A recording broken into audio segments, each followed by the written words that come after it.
Assalamualaikum warahmatullahi wabarakatuh. Perkenalkan, nama saya Alia Pilar Sayur Ramadini. Saya dari kelas 10 MIPA 1. Di sini saya akan menjelaskan tentang wawasan Nusantara dalam konteks Negara Kesatuan Republik Indonesia. Konsep Trigatra dalam wawasan Nusantara. Konsep Trigatra ini dibagi menjadi beberapa bagian. Bagian yang pertama ada letak dan bentuk geografis.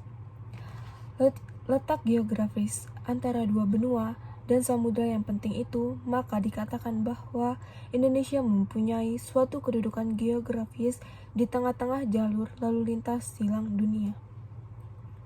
Karena kedudukannya yang strategis, maka Indonesia juga dipandang dari tiga segi kesejahteraan di bidang politik, ekonomi, dan sosial budaya.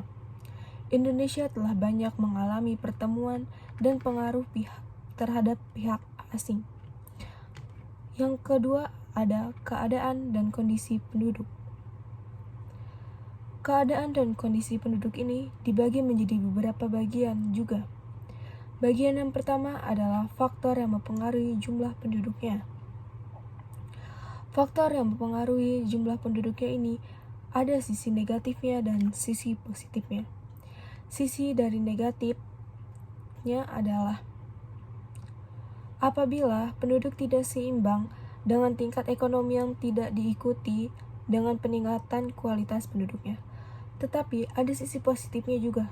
Sisi positifnya adalah tenaga kerja di Indonesia ini semakin meningkat.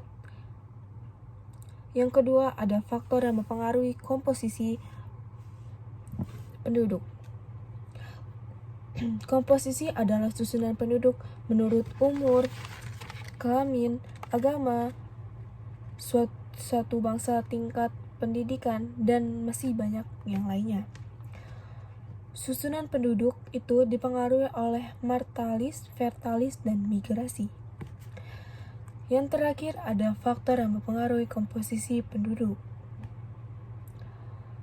Kemampuan penduduk yang tidak seimbang dengan pertumbuhan penduduk dapat menimbulkan ancaman-ancaman terhadap pertahanan nasional. Yang selanjutnya ada keadaan dan kekayaan alam. Kekayaan alam di Indonesia ini sangatlah banyak. Negara-negara lain memandang Indonesia ini mempunyai banyak kekayaan sumber-sumber alam sebenarnya terdapat di atmosfer, di permukaan bumi, di laut, di perairan, di dalam bumi, dan masih banyak yang lainnya. Indonesia sangat dikenal mempunyai sumber daya alam yang sangat berlimpah. Sumber-sumber alam termasuk sumber daya mineral, nabati dan hewani, flora dan fauna, dan masih banyak lagi.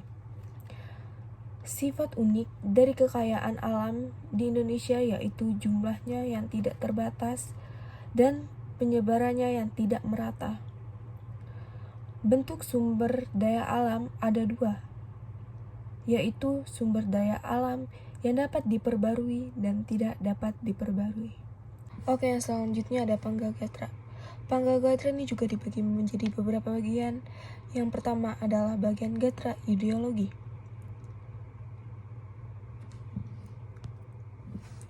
Ketahanan ideologi diartikan sebagai kondisi dinamik kehidupan ideologi bangsa Indonesia yang berisi keuletan dan ketanggungan yang mengandung kekuatan nasional dalam menghadapi segala tantangan, ancaman, hambatan, dan gangguan, yaitu di dalam negeri maupun di luar negeri. Yang kedua ada gatra sosial budaya. Pada hakikatnya, sosial adalah pergaulan hidup manusia dalam bermasyarakat yang memiliki nilai-nilai kebersamaan dan solidaritas sebagai alat pemersatu. Budaya pada hakikat adalah sistem sebagai hasil cipta rasa dan karsa manusia. Yang selanjutnya ada gatra politik. Politik adalah satu aspek kehidupan nasional yang di satu pihak berkaitan dengan kekuasaan atau kekuatan dalam penyelenggaraan pemerintah negara di lain pihak berkaitan dengan penyelenggaraan aspirasi rakyat sebagai wajah dari kedaulatan di tangan rakyat. Yang selanjutnya ada gatra ekonomi. Amanat Undang-Undang Dasar tahun 1945 telah jelas menggariskan perekonomian rakyat. Seperti pada pasal 33 Undang-Undang Dasar 1945 menyebutkan perekonomian disusun bersama berdasar atas kekeluargaan. Yang selanjutnya ada gatra pertahanan dan keamanan.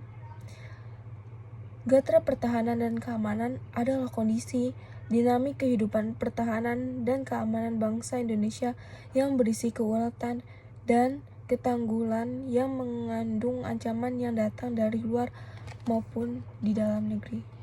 Itu saja yang dapat saya sampaikan. Lebih dan kurangnya saya mohon maaf. Saya akhiri. Wassalamualaikum warahmatullahi wabarakatuh.